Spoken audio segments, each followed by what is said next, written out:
Sesungguhnya kata Rasulullah, hati anak Adam itu lebih cepat pergerakannya ketimbang air yang sedang gelegak.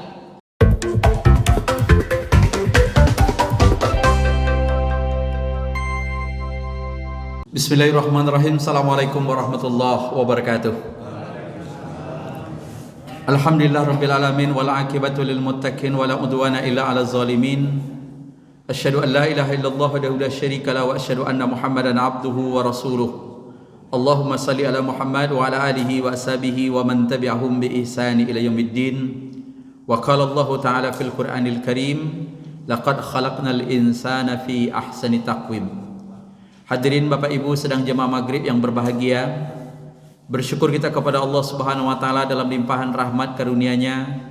Malam yang berbahagia ini Allah masih memberikan kita umur yang panjang, badan yang sehat, dan mudah-mudahan setiap langkahan kaki dan ayunan tangan kita bernilai pahala di sisi Allah Subhanahu wa Ta'ala. Salawat beruraikan salam tercurahkan pada baginda alam Nabi Muhammad sallallahu alaihi wasallam. Allahumma salli ala Muhammad. Mudah-mudahan tentunya dengan senantiasa bersalawat kepada beliau, kita termasuk di antara bagian orang-orang yang mendapatkan syafaatnya. Hadirin Bapak Ibu yang berbahagia, tanpa terasa malam hari ini kita sudah berada di bulan Rabiul Awal di hari yang pertama, tepatnya di tahun 1445 Hijriah, dan ini menunjukkan betapa tepatnya waktu. Dan mudah-mudahan setiap saat dan setiap waktu pula kita senantiasa bisa memanfaatkan umur yang tersisa, sehingga nanti ketika kembali kepada Allah, mudah-mudahan kita termasuk bagian hati-hati yang diselamatkan oleh Allah Subhanahu wa Ta'ala. Bapak Ibu yang berbahagia, malam hari ini kita akan berbicara tentang konsep hati dalam Islam. Kalau kita bandingkan dengan ciptaan Allah yang lain, maka sesungguhnya manusia itu adalah makhluk yang paling indah dan paling sempurna. Itulah ketika Allah mengatakan laqad khalaqnal insana fi ahsani taqwim. Dan sesungguhnya kata Allah, kami telah menciptakan manusia itu dalam sebaik-baik mungkin bentuk. Tetapi jangan terpesona dulu dengan kebaikan bentuk kita. Ketika kita tidak memiliki iman dan tidak memiliki amal soleh, maka bisa jadi kehebatan bentuk itu bisa mengalahkan hal-hal yang lain. Maka disitulah ketika Allah mengatakan thumma radatnahu asfalasa, kemudian manusia itu kata Allah kami jatuhkan, kami rendahkan mereka serendah-rendahnya. Tetapi Allah katakan ada pengecualian, illal ladzina amanu wa amilus solihat, kecuali orang-orang beriman kemudian mereka melakukan amal soleh. Tidak hanya amal soleh tersebut yang membuat mereka menjadi mulia, tetapi di samping itu Allah mengatakan falahum ajrun ghairu mamnun, kami akan memberikan kepada mereka pahala yang senantiasa mengalir. Dan ini menunjukkan bahwa sesungguhnya dalam diri kita ada hal yang bisa membangun potensi kita yang jadi baik. Maka kebaikan kita tidak ditentukan oleh berapa banyak harta yang kita miliki, tidak juga ditentukan seberapa hebatnya sempurna bentuk kita. Maka ketika itu Allah mengatakan innallaha ta'ala la yanzuru ila suwarikum wala ila amwalikum, sesungguhnya Allah tidak pernah melihat kepada bentuk rupa kalian. Allah juga tidak pernah menengok banyak apa harta kalian. Walakin yanzuru ila qulubikum wa a'malikum, tetapi Allah ingin melihat sejauh apa kebaikan amal yang kalian lakukan dan sebaik apa hati yang kalian miliki. Ini menunjukkan bahwa sesungguhnya hati itu adalah generator. Dia penggerak. Kalau seandainya ada kendaraan yang bagus, rodanya bagus, kemudian bodinya bagus, tapi kalau mesinnya rusak, tidak ada faedahnya. Maka begitulah manusia. Ketika yang menentukan manusia baik atau buruknya manusia itu akan ditentukan oleh hatinya. Maka disitulah ketika Rasulullah di dalam sebuah sabdanya mengatakan ala wa inna fil jasadil mudghah, dan ketahuilah kata Rasulullah, sesungguhnya di dalam diri manusia itu ada segumpalan darah. Ketika Rasulullah katakan wa iza saluhat saluha jasad kullu, apabila gumpalan darah itu baik maka seluruhnya akan menjadi baik. Wa iza fasadat fasada jasad kullu, tetapi apabila dia buruk maka itulah yang akan juga menjadi buruk. Apa itu? Maka hati. Maka Bapak Ibu yang berbahagia, kembali kalau kita lihat hati di dalam Islam, ada beberapa istilah yang dipakai di dalam Al-Quran dan hadis tentang hati. Pertama ada disebut dengan qalbu. Kemudian ada juga di dalam Al-Quran itu disebut dengan fuad. Kemudian ada juga yang Allah katakan di dalam Al-Quran kadang-kadang disebutnya dengan sadrun. Maka Bapak Ibu yang berbahagia, pertama Al-Quran itu menyebutnya dengan qalbun. Mengapa disebut dengan qalbun? Qalbun itu artinya di tengah-tengah. Pusat kehidupan manusia itu di qalbun. Tapi ada hal yang perlu diluruskan. Qalbun dalam bahasa Arab itu bukan liver ataupun hati, tapi qalbun yang disebut dalam Al-Quran itu selalu disebut dengan jantung. Maka ketika Masjid Haram, Pak, itu disebut dengan qalbul ardi. Ardi itu bumi, jantungnya bumi itu ada di Mekah. Karena orang yakin sampai hari ini bahwa Masjidil Haram atau Mekah itu adalah di tengah-tengahnya bumi, sehingga orang berkiblat dari mana saja. Yang kedua, mengapa disebutkan di dalam Al-Quran itu qalbun? Karena dia senantiasa berbolak-balik. Hari ini A, besok B. Hari ini imannya kuat, tetapi dalam lain dia menjadi rendah. Hari ini taatnya luar biasa, besoknya ada kebosanan. Dan itu yang terjadi. Maka karena saling membolak-baliklah, maka Rasulullah menyebutnya dengan istilah qalbun. Maka dalam Al-Quran itu dikatakan, la qalbul ibni adama asyaddu inqilaban minal kid. Sesungguhnya kata Rasulullah, hati anak Adam itu lebih cepat pergerakannya ketimbang air yang sedang gelegak ataupun nasi yang sedang menggelegak. Tapi sekarang kalau disebut sama anak-anak kita nasi gelegak, dia tidak tahu, Pak. Karena ahli ini tidak ada orang masak dengan periuk, itu masalahnya, Pak.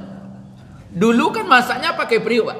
Kalau pakai api, kemudian kalau ngelegak biasanya goyang tutup nasinya, kemudian bisa tercampak, jatuh. Sekarang gimana disebutkan anak-anak bahwa hati itu yang qalib atau dia senantiasa terbolak-balik lebih cepat dari nasi yang gelegak. Nggak pernah dia tahu, karena masaknya sekarang pakai magicom, Pak. Tinggal masukkan beras, kemudian dikasih air, tinggal menentukan dia tidak masak, nanti naik coknya, tek. Nah, itu tandanya masak. Kapan dia getar? Tidak ada. Maka Nabi mengatakan itulah yang menyebabkan mengapa sesungguhnya disebutkan qalbun, karena dia sempat getar. Maka kadang-kadang maaf, ada doa yang kita minta kepada Allah, ya muqallibal qulub sabbik qalbi ala diri. Ya Allah yang maha membulak-balik hati, tetapkan hati kami atau qalbul kami di dalam ketaatan dalam agamamu. Apalagi menjelang pemilu ini, hati kita agak bergetar nih, Pak. Hari ini Pak Ustadz kita akan cari caleg yang akan menyelamatkan agama. Begitu nampak minyak goreng, nampaknya bertukar nih Pak Ustadz. Nah, hatinya, Pak, hatinya sudah mulai masalah. Maka dikatakan hati itu. Nah, yang kedua disebut dengan fuad. Fuad itu artinya, mengapa hati itu disebut dengan fuadun dalam bahasa Al-Qur'annya? Karena di balik itu ada perasaan yang mungkin rasa kecewa. Maka Allah mengatakan di dalam Al-Quran itu, innas sam'a wal basara wal fu'ad kullu ulaika kana anhu mas'ulah. Sesungguhnya kata Allah, innas sam'a, pendengaran kalian, wal basar, penglihatan kalian, wal fu'ad, dan hati kalian, kullu ulaika kana anhu mas'ulah, seluruhnya kata Allah akan diminta pertanggungjawaban. Maka hati kita masalah, ada sedih, ada gelisah. Maka maaf, kalau bapak punya anak bujang atau ibu punya cucu, kemudian serumah dengan kita, dia minta izin keluar sebentar bawa Honda, tahu-tahu 2 jam tak pulang, apa yang membuat kita gelisah? Maaf, bisa tidur tidak? Loh, apa? Karena terpikirkan. Di mana yang berpikir itu? Hati, Pak. Tak tenang. Apalagi kalau sudah di WA tak menjawab, di telepon tak diangkat, makin gelisah. Di mana letak kegelisahan itu? Di fuad tadi, Pak. Di sini, di hati itu. Kemana dia? Yang hebatnya lagi, begitu dia pulang kita bukakan pintu, pertanyaannya, kok nenek tidak tidur? Padahal kita tidak tidur mikirkan dia, Pak. Loh, kita mulai tidur. Kalau dia di rumah tenang, maka disebut dengan fuad karena di dalamnya terdapat masalah perasaan. Maka maaf, hati itu penuh dengan cinta. Hati-hati bermain hati. Bahaya. Jangan seluruh orang dipermainkan. Pokoknya Pak, tenang sajalah. Kami se-RW ini memilih Bapak. Bapak tadi tidak makan karena memikirkan betapa betul saya nanti akan lulus. Datang pula pasangan lain dikatakan juga ngomongnya demikian. Tenang saja Pak, kami jemaah nih sudah kompak memilih Bapak. Dah 2 orang disakiti. Subhanallah. Nah yang ketiga, apa yang dikatakan di dalam Al-Quran, istilah hati itu disebut dengan sadrun. Sadrun itu dada sesungguhnya. Kalau dibawa ke dalam bahasa Arab, anak pesantren menyebutnya dengan sadrun. Maka dikatakan ya'lamu khaimutul a'yuni wa ma tukhfi sudur. Dan Allah mengetahui mana mata yang mengkhianat. Kemudian dikatakan di balik hati, di balik dada. Maka Bapak Ibu yang berbahagia, pertanyaan yang kemungkinan, yang mungkin selalu menjadi sebuah perdebatan, apa yang digunakan untuk berpikir? Karena manusia dikasih otak, kemudian Allah membuat kita jantung. Hati itu memiliki perasaan, tapi otak untuk berpikir. Tapi ada ulama hadis yang mengatakan bahwa yang berpikir itu bukan otak, tetapi adalah hati. Subhanallah. Maka kadang-kadang ada orang marah Pak, kepada anak, dasar kau tak berutak. Salah Pak. Tak ada orang tak berutak, cuma tak berakal. Ada orang punya otak tapi tak berakal. Tapi setiap orang berakal pasti punya otak. Maka orang-orang ahli medis itu mengatakan otak itu alat untuk berpikir. Tetapi hati alat dimanakan guna perasaan. Tapi kalau kita lihat di dalam Al-Quran, apa yang Allah ungkapkan dalam surah Al-Hajj ayat 46, afalam yasiru fil ardi fatakunu lahum qulubun ya'qiluna biha. Apa yang Allah katakan? Apakah manusia itu tidak berjalan di permukaan bumi? Fatakunu lahum, lalu mereka mempunyai hati, ya'qiluna biha, berpikir tentang hal itu. Maka kalau kita lihat apa yang disampaikan oleh Al-Baghawi, apa yang dikatakan? Bahwa yang berpikir itu bukan otak, tapi dia katakan hati. Karena ayat tadi, atau ada ayat Al-Quran yang sangat familiar, Al-A'raf ayat 179. Apa yang Allah katakan?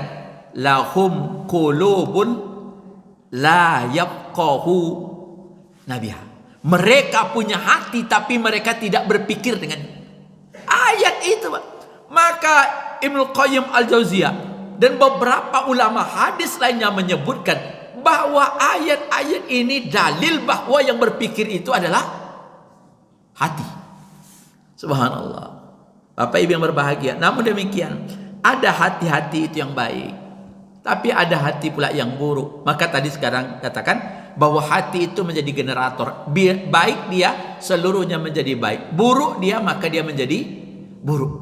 Maka ada tandanya Pak. Kalau ada orang rumahnya dekat masjid tapi tak ke masjid, yang rusak apanya Pak? Hatinya Pak, bukan jalan ke rumahnya Pak.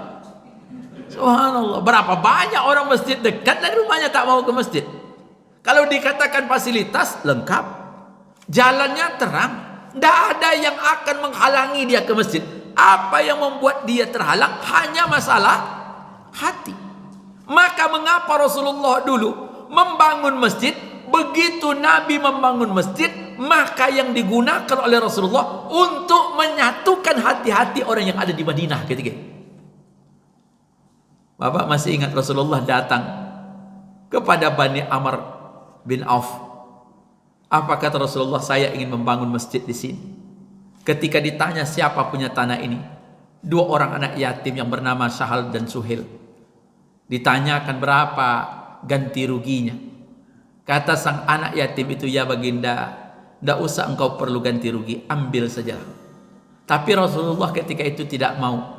Dia ingin bernegosiasi dan direlokasi ke tempat yang lebih bagus. Akhirnya dibeli oleh Rasulullah. Kemudian akhirnya tanah itulah yang sekarang dibangun masjid. Setelah dibangun masjid, apa seluruh hati orang berkumpul di situ, dan begitu mudahnya Rasulullah akhirnya membangun masyarakat Madani tersebut. Nah, maka Al-Quran itu mengatakan, kalau kita baca, innamal mu'minuna alladzina idza dzukirallahu wajilat qulubuhum wa idza tuliyat alaihim ayatuhu zadathum imana wa ala rabbihim yatawakkalun. Sesungguhnya orang-orang beriman itu apabila disebut nama Allah dikatakan bertambah imannya. Terdengar ayat Al-Quran membuku keyakinannya, luar biasa. Tapi subhanallah, maka luar biasa. Begitu didengarkan azan saja orang sudah ke masjid. Sekarang kalau ditanya, siapa yang tak dengarkan azan? Masjid sebanyak ini, Pak. Wa iza tuliyat alaihim ayat, tanda-tandanya luar biasa. Masya Allah. Maka Bapak Ibu, apa di antara hati yang baik itu? Hati yang lembut santun. Siapa orang yang paling lembut dan santun hatinya? Al-Quran mengatakan Nabi Muhammad itu di akhir dalam surat At-Taubah. Subhanallah. Begitu dia menjelang sakaratil maut, siapa yang diingat oleh Nabi Muhammad? Umatnya. Apa yang dia katakan? Solat, solat. Budak, budak. Begitu dia pingsan, begitu dia sadar, apa yang dikatakan? As-salat nas, apakah orang sudah solat? Bukan dipikirkan anaknya. Begitu juga dengan wafatnya Umar bin Khattab.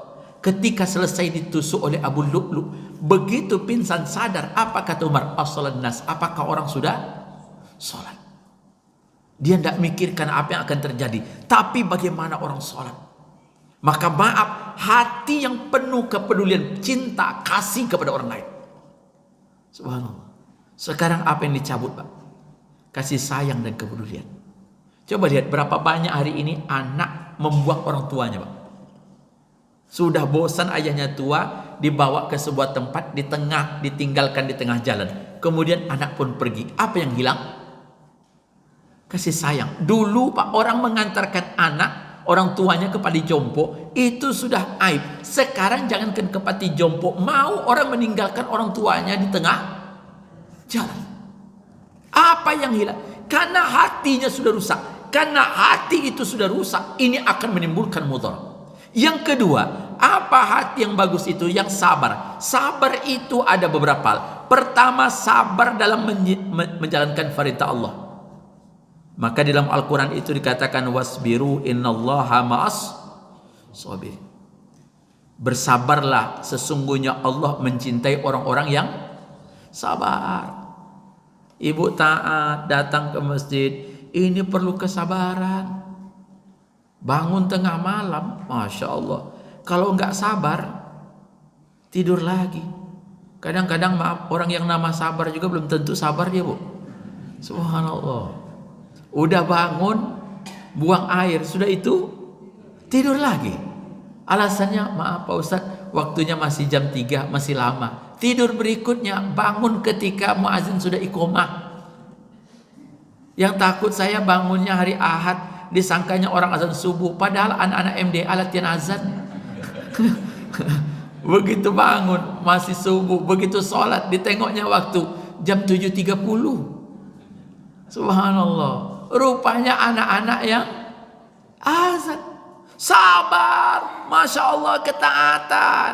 Kalau kita hari ini nggak seperti itu, bagaimana yang kita lihat ketika Nabi subhanallah hijrah dari Mekah ke Madinah, meninggalkan harta mereka, meninggalkan anak istri mereka. Bahkan ada sahabat itu yang menceraikan istrinya yang terkasih karena berbeda keyakinan. Kalau kita baca sejarah Hunain itu, begitu dituntut oleh orang-orang kafir Quraisy, kembalikan perempuan kami. Apa kata sahabat? Hai istri kami, kalau kalian masih tetap keyakinan kalian, silahkan anda tinggalkan kami kembali ke Mekah, biar kami ke Madinah. Sekarang satu rumah berbeda keyakinan. Yang penting Pak Ustadz, sakinah. Dari mana sakinahnya, Bu?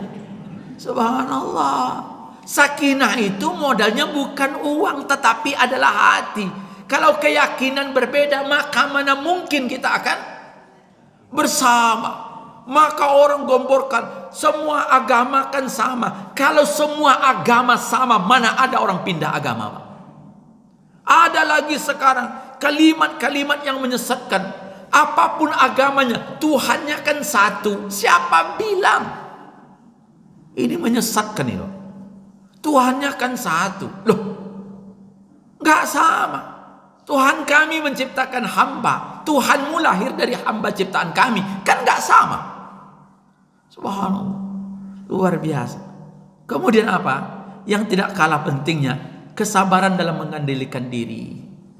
Apalagi di akhir-akhir ini, subhanallah, dunia ini penuh dengan fitnah. Berbagai bentuk hari ini luar biasa, subhanallah. Dikasih rezeki alhamdulillah, tak dikasih rezeki nikmati saja. Berapa banyak orang hari ini terjebak menjadi korban pinjol, pinjaman online. Dikasih yang mudah, tapi dia mau sulit. Akhirnya dengan alasan mudah, tapi di balik kemudahan itu ada kemudaratan yang tak kunjung selesai hari. Mengapa? Kok orang jatuh ke dalam utang yang begitu banyak? Salah satu, tidak qanaah dengan apa yang diberikan. Tidak bisa menerima apapun. Padahal maaf, kalau kita mau zuhud, apa yang dimiliki orang kaya itu sama juga dengan orang miskin. Subhanallah. Maka nikmati saja. Subhanallah. Nah, yang berikutnya apa? Sabar dalam menghadapi ujian. Wabasyiris sabirin. Sampaikan kabar gembira kepada orang-orang yang sabar. Alladzina iza asabathum musibah qalu inna lillahi wa inna ilaihi rajiun. Mereka yang apabila tertimpa musibah maka mereka mengatakan seluruhnya datang kepada Allah dan kembali kepada Allah. Ada ayat Al-Quran yang lain mengatakan lillahi ma fis samawati wa ma fil ardi. Kepunyaan Allah lah apa yang ada di langit dan apa yang ada di bumi. Kita ini sifatnya minjam. Hak kitanya HGU, Pak, hak guna usaha. Yang kedua, hak guna pakai. Kalau sudah tidak dipakai, kembalikan kepada berikutnya. Maka tidak ada orang yang kaya bawa harta, karena apanya, kontraknya cuma sampai hidup. Begitu mati kontraknya habis. Bapak maaf, kalau punya rumah habis kontraknya, apa bolehkan tinggal di situ lagi? Enggak. Subhanallah. Maka tidak ada orang mati membawa harta. Tidak percaya Bapak, cobalah mati besok. Tidak ada orang mati membawa harta, Pak. Begitu selesai urusannya. Nah, subhanallah, luar biasa. Nah, yang berikutnya apa? Hati yang teguh dalam memegang kebenaran. Inilah sesuatu yang luar biasa. Ketika Nabi mengatakan, dulu ada orang-orang sebelum kalian, yabsutu sya'rahu bikilti minal hadid. Disisir rambutnya bikisti minal hadid, dari apa? Sisir yang terbuat dari besi yang panas. Dia disuruh untuk murtad, Pak. Tapi maaf, dia tak jadi murtad. Sampai maaf, diambil sisir itu, begitu disisirkan ke rambutnya, bukan rambut yang terbawa, tapi seluruh kulit kepalanya tanggal. Apa yang terjadi? Dia tidak pernah meninggalkan imannya. Ada kisah sahabat di zaman Umar bin Khattab, Ibnu Huzaifah. Ibnu Huzaifah itu berperang memerangi orang Romawi di Sam. Waktu itu tertangkap dia oleh seorang yang bernama Heraklius, kaisarnya Romawi. Dibawa, ditangkap, ditawarkan, apakah engkau mau punya harta? Dia katakan tidak. Ditawarkan lagi, kalau kamu mau pindah agama, saya akan berikan jabatan yang tidak pernah dimiliki oleh orang sebelumnya. Dia katakan tidak. Diminta lagi, kalau kamu mau pindah agama, saya akan nikahkan engkau terhadap anak perempuan saya. Dia tolak. Keempat, dia katakan, kalau kamu mau pindah agama, saya akan beri separuh dari kekuasaan yang saya miliki kepadamu. Apa kata Ibnu Huzaifah?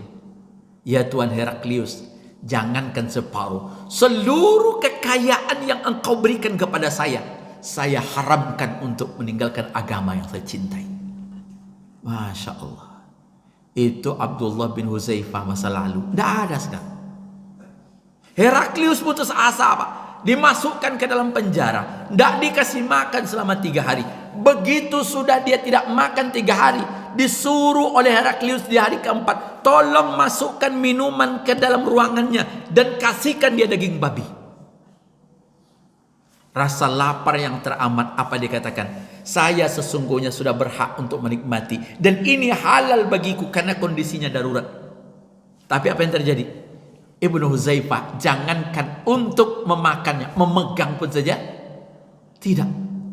Sudah selesai itu nggak bisa Heraklius memasukkan wanita seorang penari dengan seksi, dinyanyikan lagu-lagu dangdut dan sebagainya. Tapi maaf, apa yang terjadi? Ibnu Huzaifah menutup mata dan menutup telinga. Akhirnya sang biduan itu keluar dari penjara. Dia marah sama Heraklius. Engkau menghabiskan energiku, masa saya disuruh berjoget di depan patung yang tidak mau mendengarkan sama sekali. Masya Allah.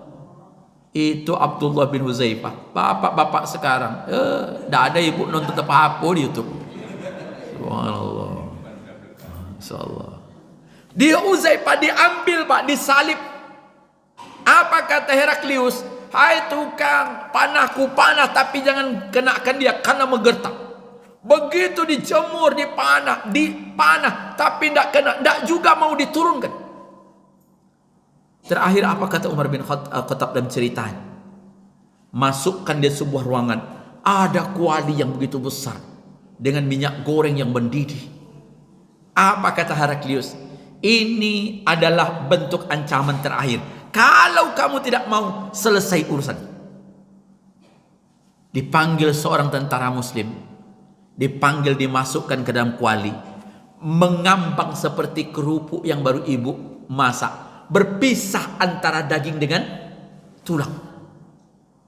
Heraklius menatap, hai Abdullah Huzaifah, engkau tetap dengan keyakinanmu atau engkau senasib dengan dia? Abdullah bin Huzaifah terus berzikir. Pergi lagi, diambil satu orang, dimasukkan. Setelah itu apa Heraklius? Masukkan dia. Kemudian Heraklius meninggalkan tempat itu. Begitu dia ingin didorong ke dalam, Abdullah bin Huzaifah menangis. Orang lapor kepada Heraklius. Heraklius, tengok Abdullah sudah menangis. Jangan-jangan dia sudah mulai takut. Engkau datang. Apa kata Heraklius? Engkau mulai takut? Engkau menerima tawaran saya untuk berpindah keyakinan agama atau engkau dimasukkan? Apa kata Abdullah bin Huzaifah atau Ibnu Huzaifah?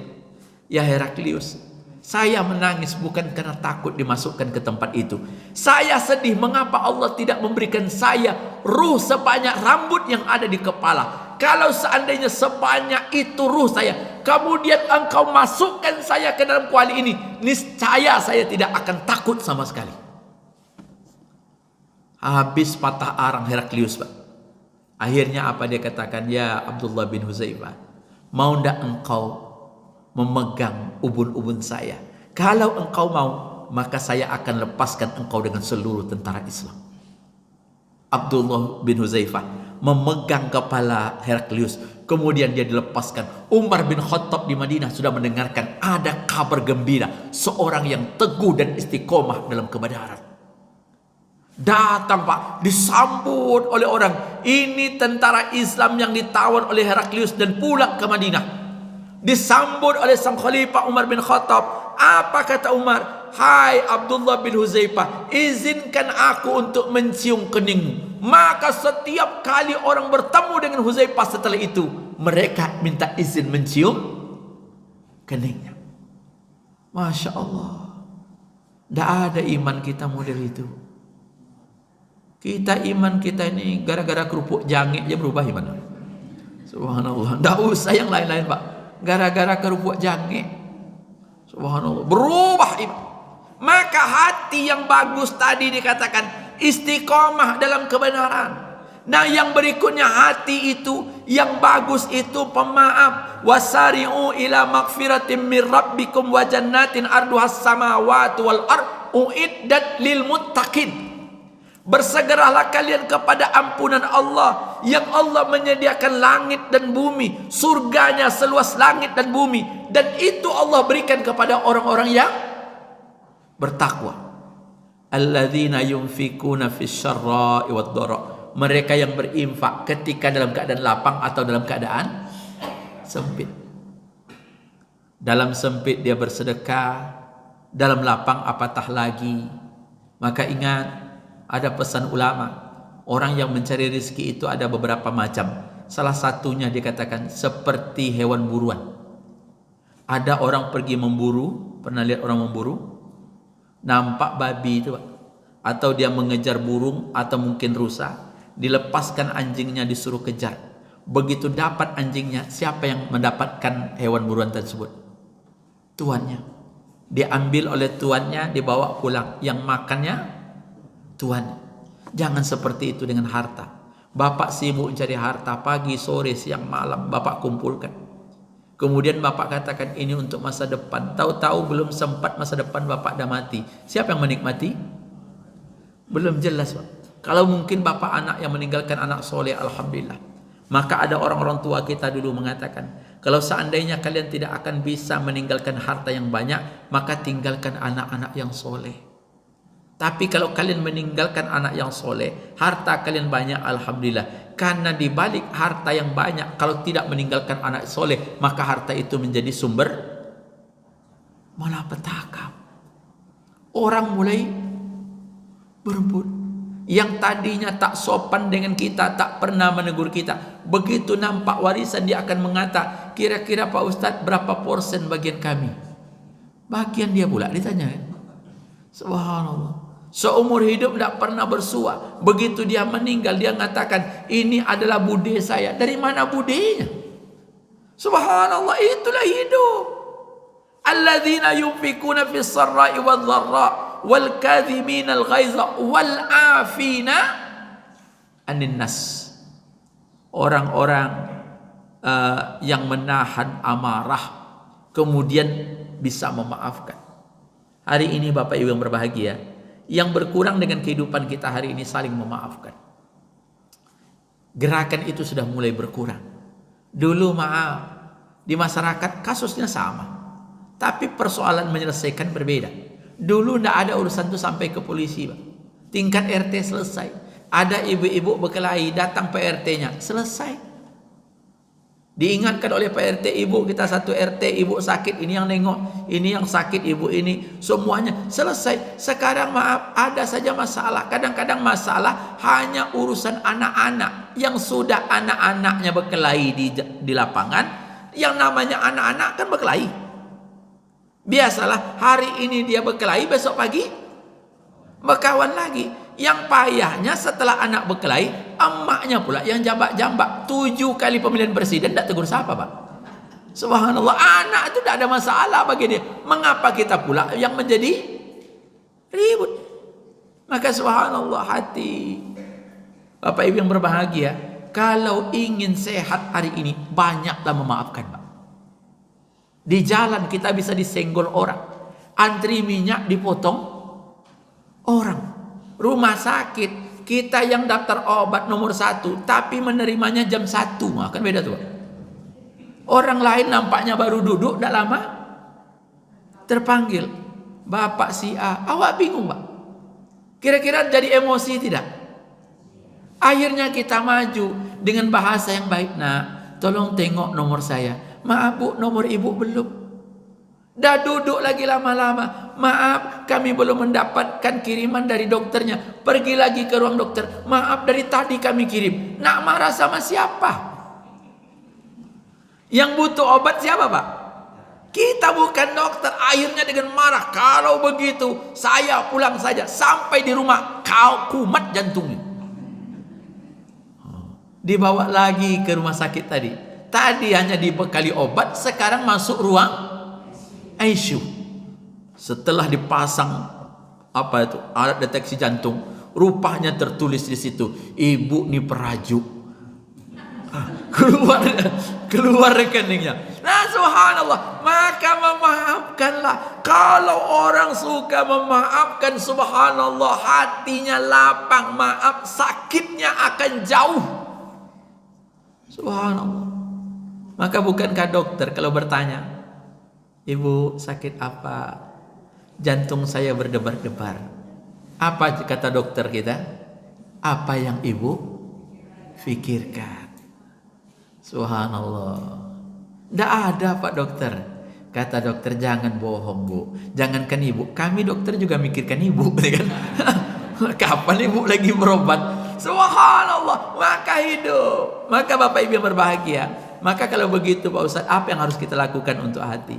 Seringlah mendekatkan diri kepada Allah. Perbanyak Ala bidzikrillahi tatmainnul, hanya dengan mengingat Allah hati kalian akan menjadi tenang. Kalau ibu bisa pakai jari, alhamdulillah. Kalau memang perlu alat tasbih, itu yang membuat ibu nyaman pakai alat tasbih.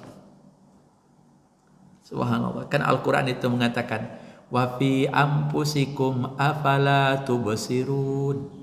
Dalam diri kalian saja kadang-kadang tidak kalian pikirkan. Subhanallah. Bagaimana darah mengalir dari jantung. Bagaimana ginjal bisa membersihkan 8 liter darah setiap hari tanpa istirahat. Sudah dibuat oleh Allah demikian rupa. Bapak racun dengan rokok. Berhentilah merokok, Pak. Allah ciptakan itu. Untung subhanallah kalau bapak punya mobil ada namanya saringan hawa ya Pak. Yang itu maaf kalau tidak pernah dibersihkan, satu saat mesinnya akan bermasalah. Kalau ruangan AC ada namanya filter AC, itu akan menjadi debu. Maka setiap berkala dia harus dibersihkan agar udara itu bersih. Ini maaf dengan sengaja bapak masukkan debu itu ke dalam jantung. Pak Ustadz, tidak ada orang mati karena rokok. Orang mati karena malaikat maut. Dokter juga mengerti betul. Subhanallah. Kadang-kadang maaf, ada orang mengeluh, Pak Ustadz, harga beras mahal. Subhanallah. Belida mahal, topi koki mahal, topi merah, topi miring, apalagi no? Subhanallah. Tapi maaf, bapak mendengarkan keluhan ibu, rokoknya Surya. 1 bungkus 34.000, 2 bungkus rekening listrik 1 bulan. Maka subhanallah, perbanyak zikir. Pikirkan paling tidak apa yang ada dalam diri kita. Apalagi kita ada tua Pak, subhanallah. Saya dulu Pak Ketua, batuk tuh sekali 2 kali sehat. Sekarang udah seminggu. Saya makan jus pokat, jus apa sama tidak sehat ya? Biasanya Allah luar biasa. Itu menunjukkan maaf, Allah sudah mengurangi nikmat kesehatan. Tapi alhamdulillah kita masih bisa datang ke masjid yang kita cintai ini. Mudah-mudahan ada manfaatnya. Assalamualaikum warahmatullahi wabarakatuh.